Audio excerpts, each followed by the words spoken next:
Bienvenue sur le chemin de la foi, chers amis. Aujourd'hui, plongeons ensemble dans une méditation inspirée par le psaume 73. Ce précieux psaume nous guide à travers les méandres de la foi, explorant les questions intérieures et les leçons profondes que nous pouvons tirer des épreuves de la vie. Accompagnez-nous dans cette réflexion, car nous explorons la sagesse du psalmiste Asaph, découvrant la véritable prospérité qui réside dans la confiance en Dieu, même au milieu des apparences trompeuses.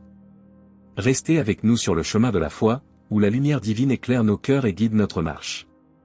Mais avant de commencer, nous vous invitons à cliquer sur « J'aime » et à vous abonner à la chaîne pour que nous puissions grandir ensemble dans la grâce. Le psaume 73 offre une profonde réflexion sur la vie, la foi et la justice divine. Composé par le roi Asaph, ce psaume nous guide à travers les défis de la foi et les interrogations face aux apparentes injustices du monde. Dans ses premiers versets, Asaph exprime son trouble face à la prospérité des méchants et la souffrance des justes. Sa réflexion initiale souligne le dilemme éthique et théologique auquel il est confronté. Asaph détaille ses observations sur la prospérité des méchants, soulignant leur arrogance et leur indifférence envers Dieu. Il se questionne sur la validité de sa propre piété face à ces réalités apparentes. Le psalmiste exprime ouvertement ses interrogations et son amertume devant l'apparente futilité de vivre une vie droite. Il partage son combat intérieur et son désir de comprendre les desseins divins. Une tournure cruciale s'opère ici. Asaph, se retirant dans la présence de Dieu, commence à percevoir la fin tragique des méchants. Il réalise que leur prospérité n'est qu'éphémère et que la justice divine prévaudra. Dans ces versets, Asaph se repent de ses pensées initiales et trouve la clarté en comprenant la fragilité de la prospérité mondaine. Sa foi est renforcée en reconnaissant la constance de Dieu dans sa vie. Le psaume 73 se termine par une conclusion puissante, soulignant la sagesse acquise par Asaph à travers son épreuve de foi. Il exhorte les croyants à s'attacher à Dieu malgré les apparences, trouvant la véritable prospérité dans la relation avec le Créateur.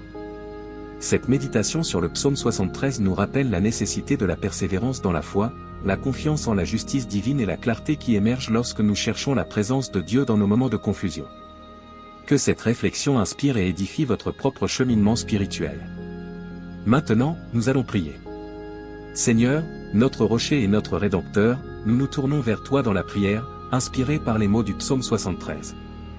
Nous reconnaissons la tension dans nos cœurs, semblable à celle du psalmiste Asaph, confronté au mystère de la vie et aux apparences trompeuses qui nous entourent. Au début de notre prière, nous exprimons notre confusion et notre découragement face à la prospérité des méchants. Nous te supplions de nous accorder la sagesse de ne pas succomber au doute, mais de trouver refuge dans ta vérité inébranlable. Père Céleste, alors que nous contemplons les injustices du monde, donne-nous la force de persévérer dans la foi. Éclaire nos esprits afin que nous puissions comprendre que la prospérité éphémère des méchants n'est rien comparée à la richesse durable de la relation avec toi, astérisque. Astérisque dans nos moments de doute et de questionnement, puissions-nous suivre l'exemple d'Asaph et trouver refuge dans ta présence. Accorde-nous la grâce de voir au-delà des apparences, de comprendre tes desseins et de rester ferme dans notre engagement envers toi. Seigneur, nous te prions pour la clarté intérieure et la paix dans nos cœurs. Que nous puissions reconnaître que notre véritable prospérité réside dans la confiance en toi, malgré les circonstances extérieures. Nous te remercions, ô Dieu, pour la leçon de foi contenue dans le psaume 73. Que nous soyons renforcés par la constance de ton amour, même lorsque les chemins de la vie semblent obscurs. En conclusion, nous déclarons notre confiance en ta sagesse et en ta justice. Que cette prière soit un acte d'adoration et de soumission à ta volonté, car c'est en toi que nous trouvons notre refuge et notre espérance. Au nom de Jésus, nous prions. Amen. Dieu est vraiment bon pour Israël. Pour ceux qui ont le cœur pur. Mais moi, mes pieds étaient près de tomber. Mes pas étaient sur le point de glisser. Car j'étais envieux des insensés. Quand j'ai vu la prospérité des méchants. Ils n'ont pas de tourment comme les autres. Et leur corps est sain et bien nourri. Ils ne connaissent pas les souffrances humaines. Ils ne sont pas frappés comme le reste des hommes.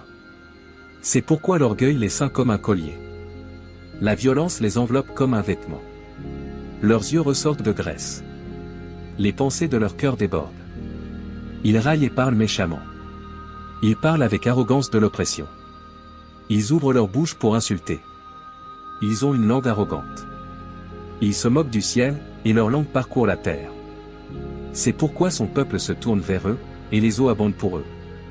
Ils disent, Dieu connaît-il cela? Le Très-Haut a-t-il une connaissance de ces choses? Voici, ce sont les méchants, toujours tranquilles. Ils accroissent leur richesse. C'est donc en vain que j'ai purifié mon cœur. Et que j'ai lavé mes mains dans l'innocence. Car tout le jour je suis frappé. Et chaque matin je suis châtié. Si j'avais dit, je veux parler comme eux. Voici, j'aurais trahi la génération de tes enfants. Quand j'ai réfléchi là-dessus pour comprendre. C'était trop pénible pour moi. Jusqu'à ce que j'entre dans les sanctuaires de Dieu. Que je prenne garde à leur fin. Certes, tu les places sur des terrains glissants. Tu les fais tomber dans la ruine. Comme un songe, à mon réveil, Seigneur, tu les méprises. Quand mon cœur s'aigrissait. Et que mes entrailles étaient percées. J'étais stupide et ignorant, j'étais comme une brute devant toi. Cependant, je suis toujours avec toi. Tu m'as saisi par la main droite. Tu me conduiras par ton conseil. Puis tu me recevras dans la gloire. Quel autre ai-je au ciel que toi? Et sur la terre, je ne désire rien que toi. Ma chair et mon cœur peuvent défaillir. Mais Dieu est le rocher de mon cœur, et mon partage éternel. Car voici, ceux qui s'éloignent de toi périssent. Tu anéantis tous ceux qui te sont infidèles. Pour moi, il est bon de m'approcher de Dieu. Je place mon refuge dans le Seigneur, afin de raconter toutes tes œuvres. Dieu est vraiment bon pour Israël. Pour ceux qui ont le cœur pur. Mais moi, mes pieds étaient près de tomber. Mes pas étaient sur le point de glisser. Car j'étais envieux des insensés. Quand j'ai vu la prospérité des méchants. Ils n'ont pas de tourment comme les autres. Et leur corps est sain et bien nourri. Ils ne connaissent pas les souffrances humaines.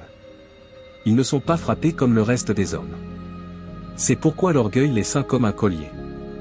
La violence les enveloppe comme un vêtement. Leurs yeux ressortent de graisse. Les pensées de leur cœur débordent. Ils raillent et parlent méchamment. Ils parlent avec arrogance de l'oppression. Ils ouvrent leur bouche pour insulter. Ils ont une langue arrogante. Ils se moquent du ciel, et leur langue parcourt la terre. C'est pourquoi son peuple se tourne vers eux, et les eaux abondent pour eux. Ils disent, Dieu connaît-il cela? Le Très-Haut a-t-il une connaissance de ces choses? Voici, ce sont les méchants, toujours tranquilles.